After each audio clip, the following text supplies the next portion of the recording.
నమస్కారం CMR news వార్తలకు స్వాగతం. నా పేరు సుమలత. వార్తల్లో ముందుగా హెడ్లైన్స్.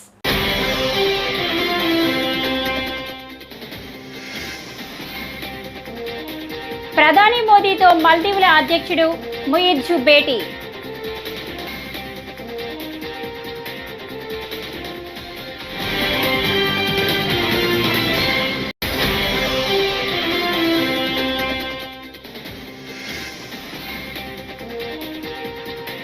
ప్లాస్టిక్ నిర్మూలన ఇంటి నుంచే ప్రారంభం కావాలి, పవన్ కళ్యాణ్.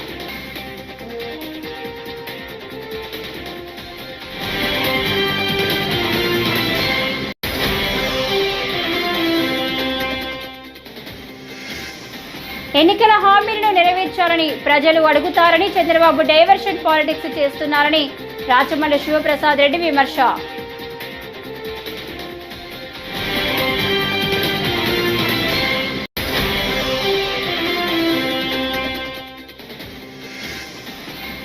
త్వరలో తెదేపాలో చేరుతానని మాజీ ఎమ్మెల్యే తీగల కృష్ణారెడ్డి తెలిపారు.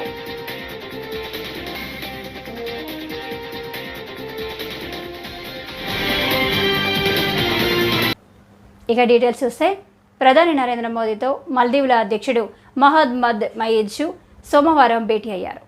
ముయిజ్జు 4 రోజుల పాటు భారత్లో పర్యటించనున్న సంగతి తెలిసిందే. ఇవాళ ఢిల్లీలోని హైదరాబాద్ హౌజ్లో ఉభయ దేశాల నేతలు సమావేశమయ్యారు. ముయిజ్జు, ప్రధాని మోదీ ఇరు దేశాల ద్వైపాక్షిక సంబంధాలు, పరస్పర ప్రయోజనాలు, అంతర్జాతీయ అంశాలపై చర్చిస్తున్నట్లు భారత విదేశాంగ మంత్రిత్వ శాఖ ఓ ప్రకటనలో పేర్కొంది.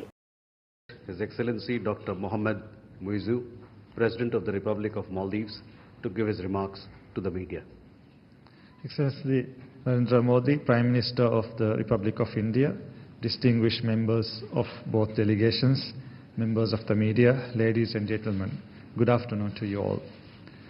Let me start by conveying my sincere gratitude to President Her Excellency Draupadi Murmu for the invitation extended to me. I also thank the President, Prime Minister Modi, the government and friendly people of India for the warm welcome and generous hospitality accorded to me and my delegations since our arrival yesterday. Prime Minister Modi and I held extensive discussions, taking stock of our successful development journey together and charting a path for the future collaboration between our two countries. We agreed on a comprehensive vision document charting the course of our bilateral relationship. A vision for comprehensive economic and maritime security partnership will encompass development cooperation, trade and economic partnerships, digital and financial initiatives. Mangalagiri పర్యావరణాన్ని పరిరక్షించి జీవ వైవిధ్యాన్ని కాపాడినప్పుడే వసుదైక కుటుంబం అనే పేరు సార్థకమవుతుందని ఉప ముఖ్యమంత్రి పవన్ కళ్యాణ్ అన్నారు. మంగళగిరిలోని అరణ్య భవన్లో నిర్వహించిన 20వ వన్య ప్రాణి వారోత్సవాల ముగింపు సభకు ఆయన హాజరయ్యారు. వారోత్సవాల్లో భాగంగా అటవీశాఖ ఏర్పాటు చేసిన ప్రదర్శనశాలను ప్రారంభించారు. అక్కడ ఏర్పాటు చేసిన జంతువుల బొమ్మలను ఆసక్తిగా తిలకించారు. సముద్ర తాబేల రక్షణ కోసం రూపొందించిన మెరైన్ ఫానా ఎఫ్ను పవన్ ప్రారంభించారు. కింగ్ కోబ్రాల సంరక్షణ బ్రోచర్ని ఆయన ఆవిష్కరించారు.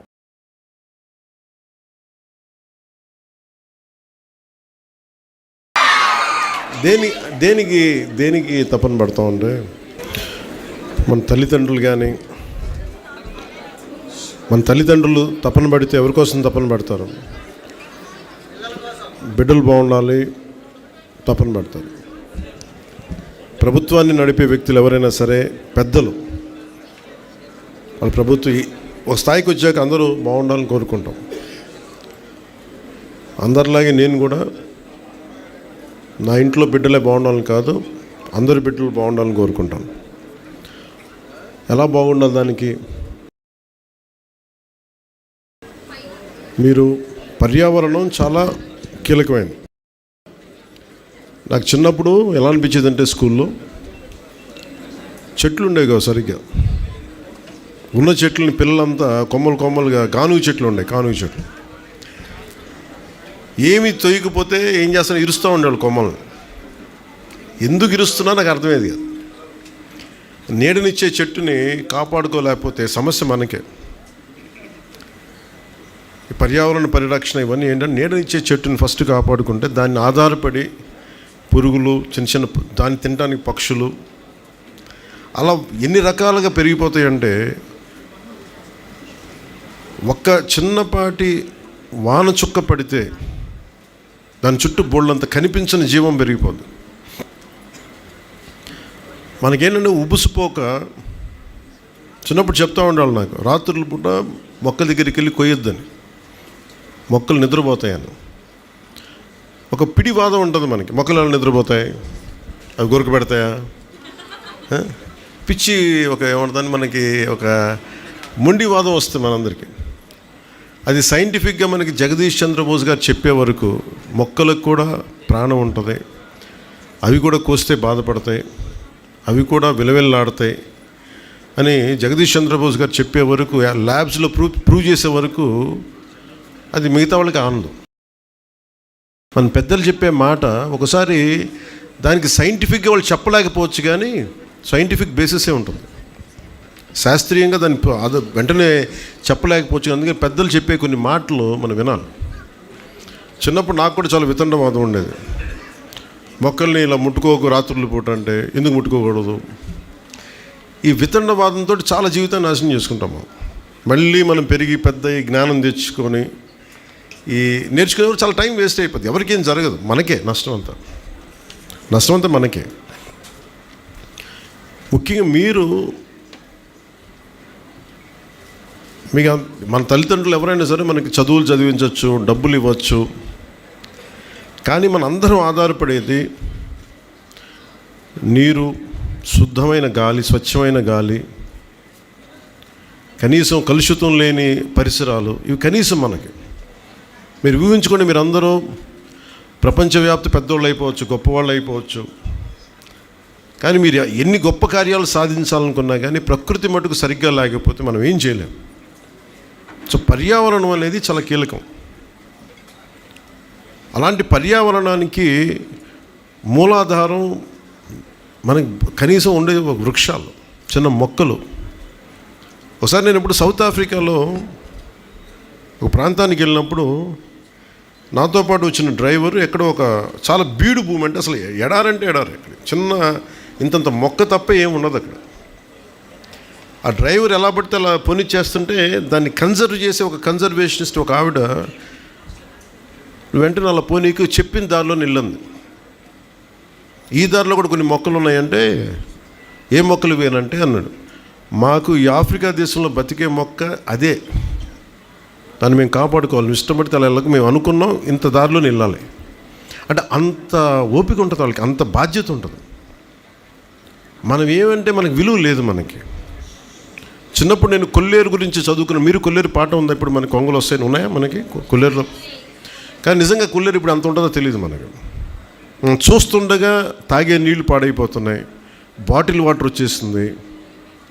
చేతుల్లో మనం ఎన్నికల హామీలను నెరవేర్చాలని ప్రజలు అడుగుతారని, చంద్రబాబు డైవర్షన్ పాలిటిక్స్ చేస్తున్నారని వైఎస్ఆర్సీపీ అధికార ప్రతినిధి రాచవల్లి శివప్రసాద్ రెడ్డి విమర్శించారు. కూటమి ప్రభుత్వం అధికారంలోకి వచ్చి 4 నెలలైనా పెన్షన్ తప్ప చెప్పిన పథకాలు ఒక్కటి అమలు కావడం లేదని మండిపడ్డారు. విజయవాడ వరద పాలు కావడానికి సీఎం చంద్రబాబు నాయుడే కారణమని ధ్వజమెత్తారు. క్రొవ్వొత్తులకు 26 కోట్లు, పులిహోరకు 360 కోట్లు ఖర్చు అంటూ మోసం చేస్తున్నారని విమర్శించారు. సోమవారం శివప్రసాద్ రెడ్డి మీడియాతో మాట్లాడారు. 360 కోట్లు, ఈ లెక్కలన్నీ ఏంది అసలుకు? కేంద్ర రాష్ట్ర ప్రభుత్వాల వైపు నుంచి వారికి అందాల్సినటువంటి ప్రయోజనం శూన్యం. ఈరోజు గుంటూరు కలెక్టర్ ఆఫీస్ దగ్గర కొన్ని వందల వేల మంది పడిగాపులు కాస్తా ఉన్నారు. మాకు రావాల్సిన 10,000 ఎక్కడ, మాకు రావాల్సిన 20,000 ఎక్కడ అని చెప్పి. ఇంత వైఫల్యం మునుపెన్నడూ ఏ ప్రభుత్వంలో కూడా మేము చూడలే. ఇంత దారుణంగా ఒకవైపు విజయవాడ వరదలు ముంచెత్తితే, మరొక వైపు ఈ 4 నెలల కాలంలో పదుల సంఖ్యలో చిన్నపిల్లల యొక్క మానానికి ప్రాణానికి రక్షణ లేదు. 1 కాదు 2 కాదు రాష్ట్ర ప్రజలారా, పదుల సంఖ్యలో. ఇది అమానుష్యము, దుర్మార్గమైనటువంటి చర్య, పైశాచికమైనటువంటి చర్య. 5, 6, 7, 8, 10 సంవత్సరాల ఆడపిల్లలను చంపేస్తున్నారు. శవాలు కూడా గల్లంతైతున్నాయి, మృతదేహాలు కూడా దొరకడంలే. ఈ ప్రభుత్వం నిమ్మకు నీరెత్తినట్టుంది, గాలి కుదిరేసింది లా అండ్ ఆర్డర్ను, స్త్రీల యొక్క మాన ప్రాణాల సంరక్షణ. నిన్నలేమన్నా జరిగింది మళ్ళా పుంగనూరులో. మా లీడర్ 9వ తారీఖున అక్కడికి మళ్ళీ పరామర్శించడానికి పోతా ఉన్నాడు. నంద్యాల జరిగింది, పుంగనూరులో జరిగింది. ఎన్ని హత్యలు జరిగినాయి ఇప్పటికీ? ఈ ప్రభుత్వం ఏర్పడినప్పటి నుంచి ఈ రాష్ట్రంలో స్త్రీలకు కానీ చిన్నపిల్లలైనటువంటి ఆడపిల్లలకు కానీ ప్రాణాలకు మానాలకు రక్షణ లేదు. ఇది పూర్తిగా ఈ ప్రభుత్వం యొక్క వైఫల్యమే. శాంతి భద్రతలు పూర్తిగా కట్టుబాట్లు లేకుండా కట్టలు పెంచుకొని పక్కదారి పట్టింది. ఎన్ని ఒకవైపు అయితే ఎక్కడివన్నీ ప్రజలు ప్రశ్నిస్తారో, ఎక్కడ విజయవాడ యొక్క వరద యొక్క స్థితిని ప్రశ్నిస్తారో, ఈ ఆడపిల్లల యొక్క హత్యలను మానభంగాలను ప్రశ్నిస్తారో, ఎక్కడ ఈ సంక్షేమ పథకాలను అమలు చేయలేదని ప్రశ్నిస్తారో, ఈ ప్రశ్నల నుంచి తను తాను కాపాడుకునేదానికి, ప్రభుత్వం యొక్క వైఫల్యాలను కప్పిపుచ్చుకునేదాని కోసం ఈ రాష్ట్రంలో ఏదో ఒక అంశానికి తెరదీస్తానే ఉంటాడు చంద్రబాబు నాయుడు. ఎప్పటికప్పుడు ఒక అంశాన్ని తెర మీదకి తీసుకొచ్చి అది ప్రజల హృదయాలలో విషబీజాన్ని నాటి వాళ్ళ మెదడులు తులసివేసే విధంగా ఒక ప్రశ్నను వదిలించి కొన్నాళ్ళు తప్పించుకొని తిరగడం. హైదరాబాద్లో అయితే హైడ్రా అంటున్నారు, మన ఆంధ్రప్రదేశ్లో అయితే తిరుపతి లడ్డు అంటున్నారు.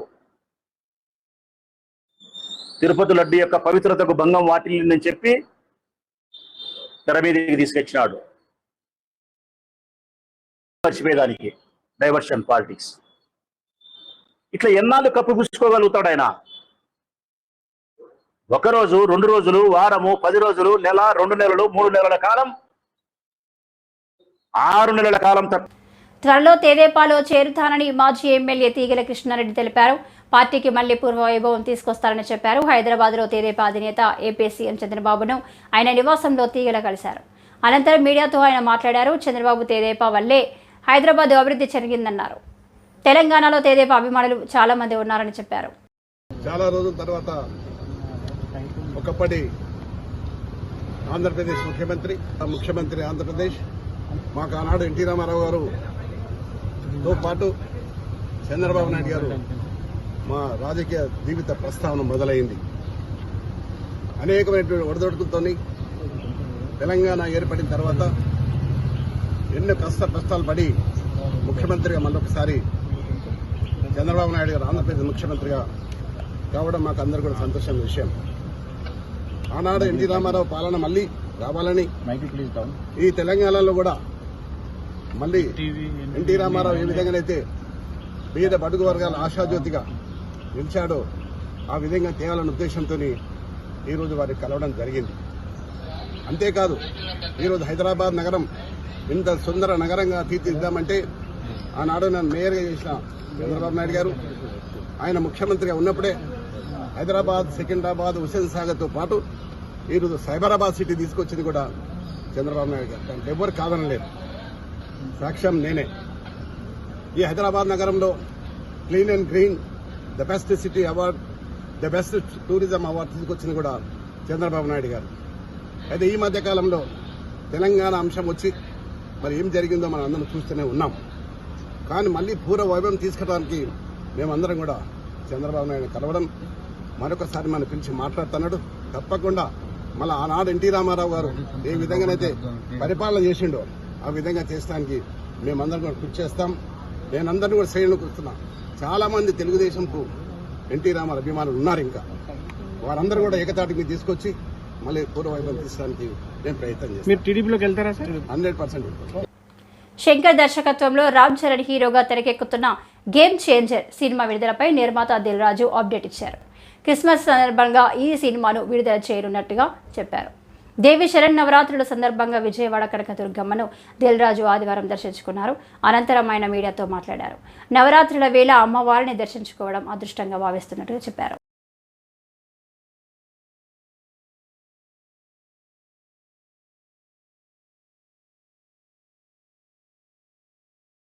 శ్రీమన్నారాయణ. ఈరోజు అమ్మవారు 4వ రోజు లలిత త్రిపుర సుందరి దర్శనం చేసుకోవడం జరిగింది ఈ అవతారంలో. సో ఈరోజు నేను విజయవాడ రావడం, సో ఇక్కడికి వచ్చి అమ్మవారి దర్శనం చేసుకోవడం ఈ నవరాత్రుల్లో చాలా ఆనందంగా ఉంది. సో చాలామంది భక్తులు ఈరోజు చూస్తుంటే కింది నుంచి చాలా పెద్ద లైన్ ఉంది. ఆదివారం అవ్వడం వల్ల రోజు ఉండేలా దానికంటే ఎక్కువ లైన్ ఉందంట. నా వల్ల కొంచెం కొందరికి ఏదైనా అసౌకర్యం కూడా జరుగుంటుంది. బట్ ప్రోటోకాల్లో మమ్మల్ని తీసుకొచ్చి దర్శనం చేయించిన ఈ కార్యవర్గ అందరికీ నా ధన్యవాదాలు. అదే అమ్మవారిని దర్శనం చేసుకుంటే అదే ఆనందంగా కూడా ఉంది. సో వెంకటేశ్వర స్వామి గోవిందమాల మాలధారణ చేశాను. సేమ్ నవరాత్రులు స్టార్ట్ అయిన రోజే మొదలుపెట్టాను. 21 డేస్ చేస్తున్నాను. సో దాంట్లో ఈరోజు అమ్మవారిని ఇలా దర్శనం చేసుకోవడం నిజంగా ఇది వెరీ ఏదో అదృష్టం అంటారే, ఇలాంటి అదృష్టమైన మూమెంటే ఈరోజు నాకు. సో ఇప్పుడు గేమ్ చేంజర్ ఉంది. ఇప్పుడు జనక అయితే కనుక ఒక సినిమా దసరా రోజు రిలీజ్ ఉంది. అలాగే నితిన్తో తమ్ముడు, అలాగే వెంకటేష్ అండ్ అనిల్ రావుపూర్ గారి దర్శకత్వంలో ఒక సినిమా ఉంది. ఇవన్నీ సంక్రాంతి లోపల రిలీజ్ కాబోతుంది. క్రిస్మస్కి అనుకుంటున్నాం. Thank you. ఏపీలో నూతన మద్యం పాలసీ విధానంలో గీత కార్మికులకు 10% దుకాణాలను కేటాయించాలని ఏపీ చేతివృత్తుల సమైక్య జిల్లా సమితి కార్యదర్శి కారన్న శ్రీనివాసులు కోరారు. సోమవారం ప్రతికోటలో ప్రొహిబిషన్ ఎక్సైజ్ అధికారి విశ్వేశ్వరరావును కలిసి విడతి పత్రం అందజేశారు. కల్లు గీత సొసైటీలకు మాత్రమే 10% రిజర్వేషన్లు అమలు చేయాలన్నారు. కల్లు వృత్తిని కాకుండా వ్యాపారాలతో ఆర్థికంగా స్థిరపడిన వారికి ఇవ్వద్దన్నారు. గీతా కార్మికులకి 10% కేటాయించాలనేది నిర్ణయం తీసుకున్న సందర్భంగా ఈ కులాలు గౌడు కులాలతో కొన్ని కులాలు ముందుకు వస్తున్నాయి కాబట్టి ఇది తీసేసి కల్లు గీత కార్మికులు వాళ్ళు చేసిన కష్టాల కొరకు ఈ మెమరాండం సార్ మీరు సిఐ గారికి ఈ మెమరాండంకి అందజేయడానికి ఇక్కడ రావడం జరిగింది. మీ అందరికి కూడా ధన్యవాదాలు.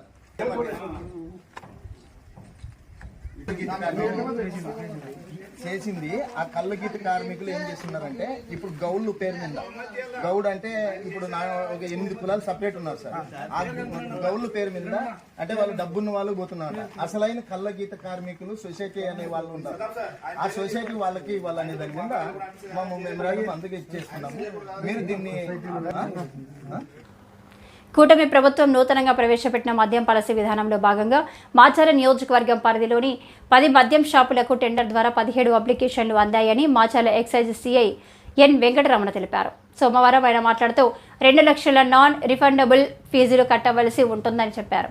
ఈ నెల 9వ తేదీ వరకు అప్లికేషన్లు తీసుకుంటామని, 11వ తేదీ లాటరీ ద్వారా అర్హులను ఎంపిక చేస్తామన్నారు.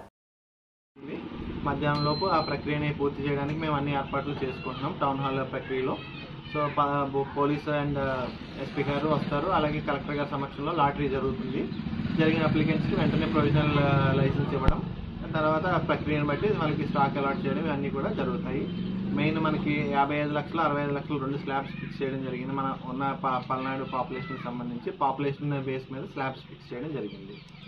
సో ఆ మనకి ఉన్న స్లాబ్ 65 లక్షల స్లాబ్లో 1/6 ఆఫ్ ది అమౌంట్ మనకి లైసెన్స్ విత్ ఇన్ 1 డేలో మనకి పే చేయాలి. అంటే మనకి 11వ తారీఖున సెలెక్ట్ అయిన వెంటనే ఎవరైతే సక్సెస్ఫుల్ అప్లికెంట్ ఉంటారో సెలెక్ట్ అయిన వాళ్ళు ఆ 1/6 ఆఫ్ ది అమౌంట్ని వెంటనే రెమిట్ చేయాల్సి ఉంటుంది, మనకి కట్టవలసి ఉంటుంది. రిమైనింగ్ అమౌంట్ 2 మంత్స్కి ఒకసారి మనకి షిఫ్ట్స్ కింద మొత్తం 6 ఇన్స్టాల్మెంట్స్లో మొత్తం అమౌంట్ని కట్టవలసి ఉంటుంది. Thank you. స్థానికంగా ఉన్న సమస్యలను గుర్తించి వాటిని పరిష్కరించేందుకు ప్రజా దర్బార్ను మండపేటలో నిర్వహిస్తున్నట్లు జిల్లా కలెక్టర్ ఆర్ మహేష్ కుమార్ తెలిపారు. డాక్టర్ బిఆర్ అంబేద్కర్ కోనసీమ జిల్లా మండపేట ఎంపీపీ కార్యాలయంలో సోమవారం నిర్వహించిన ప్రజా దర్బార్లో కలెక్టర్ మహేష్ కుమార్ పాల్గొన్నారు. ఈ సందర్భంగా ఆయన మాట్లాడుతూ రోడ్లు, మంచినీరు, పెన్షన్లు, డంపింగ్ యార్డులపై ఎక్కువ ఫిర్యాదులు అందినట్లు చెప్పారు.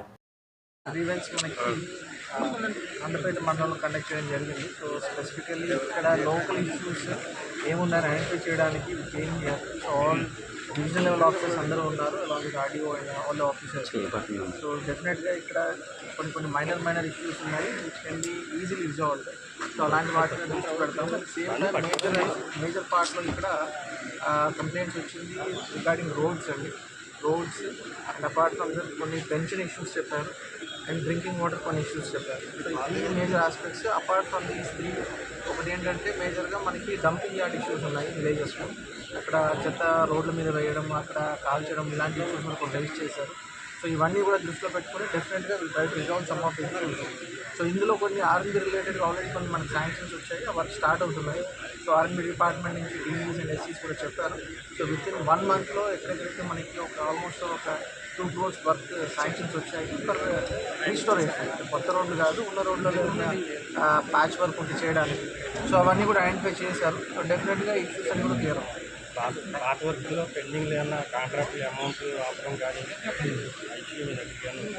కొన్ని మండల పరిషత్లో కొన్ని వచ్చాయి, కొన్ని ఇష్యూస్ ఏదో వర్క్ చేశారు ఆల్రెడీ పరిషత్ నుంచి రావాలని. సో వెరిఫై చేసి అవన్నీ కూడా మండల పరిషత్ యొక్క రిజల్యూషన్తో పాటు క్లియర్ చేస్తారు. Anything else? విజయవాడ ఆర్టీసీ భవన్లో సోమవారం ఏపీఎస్ ఆర్టీసీ వైస్ చైర్మన్గా బాధ్యతలు స్వీకరించిన పిఎస్ మునిరత్నంను రాష్ట్ర జలవనరుల శాఖ మంత్రి పాలకొల్లు ఎమ్మెల్యే నిర్మల రామానాయుడు సోమవారం కలుసుకున్నారు. ఈ సందర్భంగా మంత్రి మునిరత్నంను శాల్వాలతో ఘనంగా సత్కరించి శుభాకాంక్షలు తెలియజేశారు. అలాగే రాష్ట్రంలో ఆర్టీసీ అభివృద్ధికి కృషి చేయాలని సూచించారు.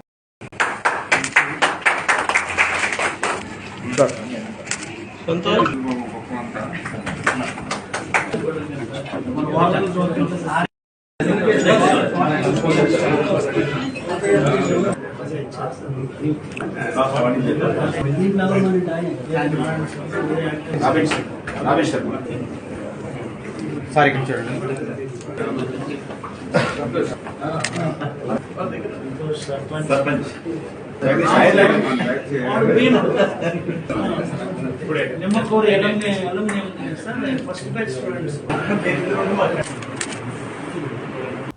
ఏలూరు పాత బస్టాండ్ సెంటర్లో ఆంధ్రప్రదేశ్ 10 వామపక్ష పార్టీల పిలుపులో భాగంగా పాలస్తీనా ప్రజలకు సంఘీభావ కార్యక్రమం చేపట్టడం జరిగింది. ఈ కార్యక్రమాన్ని ఉద్దేశించి సిపిఐ ఎంఎల్ న్యూ డెమోక్రసీ కార్యదర్శి బద్ద వెంకట్రావు మాట్లాడారు. పాలస్తీనా ప్రజలపై ఇజ్రాయెల్ దేశం వైమానిక దాడులు మొదలుపెట్టి నేటికి సంవత్సరం కావస్తున్నదన్నారు. వెంటనే కేంద్ర ప్రభుత్వం వారికి సంఘీభావం తెలపాలని డిమాండ్ చేశారు. Venkatrao, CPI ML new democracy కార్యదర్శి, ఏలూరు. ఈరోజు ఆంధ్రప్రదేశ్ 10 వామపక్ష పార్టీల పిలుపులో భాగంగా ఏలూరు సెంటర్లో పాలస్తీనా దేశంపై ఇజ్రాయెల్ దేశం దాడులను ఖండిస్తూ పాలస్తీనా దేశ ప్రజలకు సంఘీభావంగా ఈరోజు ఈ కార్యక్రమాన్ని చేపట్టడం జరిగింది. ఆనాడు ఐక్యరాజ్య సమితి ఒక తీర్మానం చేసి ఉన్నారు. పాలస్తీనా దేశం ఓ ప్రత్యేక ప్రాతిపదిక గల దేశం, ఆ ప్రజలకి ప్రత్యేక హక్కులు కలిగి ఉన్నటువంటి దేశం. ఏదైతే ఆ ఇజ్రాయెల్ దేశం పాలస్తీనా బార్డర్లో వాళ్ళ మిలిటెంట్స్ని కాపలా పెట్టారో తక్షణ ఆ దేశం నుంచి వైదొలగాలని ఐక్యరాజ్య సమితి తీర్మానం చేసింది. ఆ తీర్మానాన్ని వ్యతిరేకిస్తూ ఇజ్రాయెల్ దేశం పాలస్తీనా దేశంపై, గాజాపై పెరంగులతో దాడులు చేస్తూ రమారమిగా 1,00,000 మంది ప్రజలను పట్టున పెట్టుకున్నారు. ఇది అప్రజాస్వామికం కనుక భారతదేశ ప్రధానంగా ఉన్నటువంటి మోడీ షా సర్కారు ఆ పాలస్తీనా ప్రజలకి సంఘీభావం తెలియజేయాల్సిన అవసరం ఉంది. అమెరికన్ సామ్రాజ్యవాద దుశ్చర్యల్ని ఖండించవలసిన అవసరం ఉంది. గోడ మీద పిల్లి ఓటం కాదు మోడీ షా. ఈ యొక్క అలీనా దేశంగా భారతదేశం జరుగుతున్నటువంటి పరిణామాల మీద ఆలోచన చేయాలి. ఆ ప్రజలను ఆదుకునే విధంగా, ఆ యుద్ధాలను ఆపే విధంగా మోడీ షా సర్కార్ ప్రయత్నం చేయాలని సందర్భంగా విజ్ఞప్తి చేస్తున్నాం. అద్దంకి సర్కిల్ పోలీస్ స్టేషన్ పరిధిలోని ప్రజలందరూ దొంగతనాల పట్ల అప్రమత్తంగా ఉండాలని సీఐ కృష్ణయ్య సోమవారం తెలిపారు. దసరా పండుగ నేపథ్యంలో దొంగతనాలు ఎక్కువగా జరిగే అవకాశాలు ఉన్నాయని ఆయన పేర్కొన్నారు. ఊర్లకు వెళ్లే ప్రజలు తమ దగ్గర ఉన్న బంగారం, నగదును బ్యాంకుల్లో ఉంచుకొని వెళ్లాలని లేదా తమ వెంట తీసుకొని వెళ్లాలని కృష్ణయ్య సూచించారు. అద్దంకి పట్టణ ప్రజలకి అద్దంకి పట్టణ పోలీసు తరఫున విజ్ఞప్తి ఏమనగా, ఇదంతా పండగల సీజన్ కాబట్టి హాలిడేస్ ఇచ్చున్నారు ఆల్రెడీ. అందరూ కూడా ఈ పండగ వాతావరణం ఉంది కాబట్టి అందరికీ సొంత ఊళ్ళకి వెళ్ళిపోతూ ఉంటారు. అలా వెళ్ళే ముందు మీ యొక్క వస్తువుల్ని, మీ ఇంట్లో నగదు కానీ బంగారం కానీ ఇలా ఉంటే మీ సొంతంగా మీరు క్యారీ చేసుకోండి, లేదంటే బ్యాంకుల్లో పెట్టుకుని ఏర్పాటు చేయండి. అలాగే మీరు ఎన్ని రోజులైతే వెళ్తున్నారో అలాంటి ఏరియాలకు కొంచెం తాళాలన్నీ తీసుకుని జాగ్రత్త చేసుకోవాలి. అలాగే పోలీస్ స్టేషన్ కూడా ఇన్ఫర్మేషన్ ఇస్తే మీ యొక్క ఇళ్ల మీద కూడా నిఘా పెట్టడం జరిగింది. ఇటీవల మనకు ఈ హైవే ఉండటం వల్ల ఎక్కువగా దొంగతనం జరిగే అవకాశం ఉంది కాబట్టి మీరు మాకు ఇన్ఫర్మేషన్ ఇస్తే మేము సరైన అక్కడ నిఘా పెట్టి ఆ బీట్ కానిస్టేబుల్ కూడా అక్కడ ఆ ఏరియాలో తిప్పడం జరుగుతుంది. దయచేసి ఈ యొక్క విషయాన్ని అందరూ గమనించాలి. వెళ్ళేటప్పుడు ఖచ్చితంగా మాకు ఇన్ఫామ్ చేసి వెళ్ళండి. సో అలాగే మీ ఏరియాలో ఉన్న మహిళా పోలీసులకు ఇన్ఫామ్ చేసినా కానీ మాకు చేస్తారు. ఇదందరూ కూడా గమనించుకోవాల్సిందిగా ప్రార్థిస్తున్నాం. ఈ వార్తలు ఇంతటితో సమాప్తం. నమస్కారం.